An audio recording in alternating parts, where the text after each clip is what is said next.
10 साल का आरव अपने डेस्क पर बैठा था। उसके चारों ओर किताबें और पेपर बिखरे हुए थे। धूप उसकी खिड़की से अंदर आ रही थी, लेकिन वह परेशान था। वह सोच रहा था, अगर मैं परीक्षा में फेल हो गया तो? घड़ी की टिक टिक उसकी चिंता को और बढ़ा रही थी। उसे पिछले टेस्ट की याद आई, जब उसने कुछ आसान सवालों में भी गलती की थी। उसके दोस्तों ने उसका मजाक उड़ाया था। तुम अच्छे नहीं हो। उसने उनकी आवाजें सुनी। उसने पेंसिल को जोर से पकड़ा। उसके हाथ सफेद हो गए। उस शाम उसके माता पिता ने देखा कि कुछ सही नहीं है। उसकी मां ने धीरे से कहा, हाय आरव, क्या तुम अपने होमवर्क के बारे में बात करना चाहोगे? आरव ने सिर हिलाया और उसकी आंखें भर आईं। मैं नहीं कर सकता, मैं फेल हो जाऊंगा। उसका पिता उसके पास बैठे, उनकी आंखों में समझदारी थी। आरव, हर कोई कभी ना कभी मुश्किल में होता है। डरना ठीक है, लेकिन फेल होना दुनिया का अंत नहीं है। उसकी मां ने कहा, हम तुम पर विश्वास करते हैं। चलो, हम मिलकर पढ़ाई करते हैं।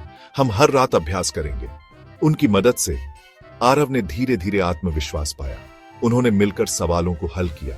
जब भी वह सही उत्तर देता, उसकी मां उसे सराहती, और जब वह मुश्किल सवालों में फंसता, उसका पिता उसे धैर्य से समझाते। देखो, उसके पिता ने एक शाम कहा, जब आरव ने एक कठिन सवाल हल किया, तुम बेहतर हो रहे हो। हां, आरव ने कहा, थोड़ी मुस्कान के साथ, मैं कर सकता हूं। परीक्षा के दिन आरव का दिल तेजी से धड़क रहा था, लेकिन इस बार उसने अपने डर को पीछे छोड़ने का फैसला किया। वह कक्षा में बैठा, गहरी सांस ली और सोचा, मैं कर सकता हूं। परीक्षा शुरू हुई और उसने ध्यान केंद्रित किया। जब परिणाम घोषित हुए तो आरव का दिल तेजी से धड़क रहा था। कृपया कृपया, उसने मन ही मन कहा। तभी शिक्षक ने कहा, बधाई हो आरव, तुमने अच्छे अंक प्राप्त किए हैं। एक राहत की लहर उसके ऊपर से गुजरी। उसके माता पिता खुशी से कक्षा में आए। हम जानते थे कि तुम कर सकते हो, उसकी मां ने कहा, उसे गले लगाते हुए।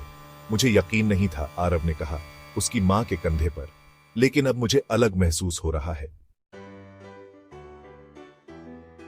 तुमने एक महत्वपूर्ण सबक सीखा है, उसके पिता ने कहा, उसके बालों को सहलाते हुए।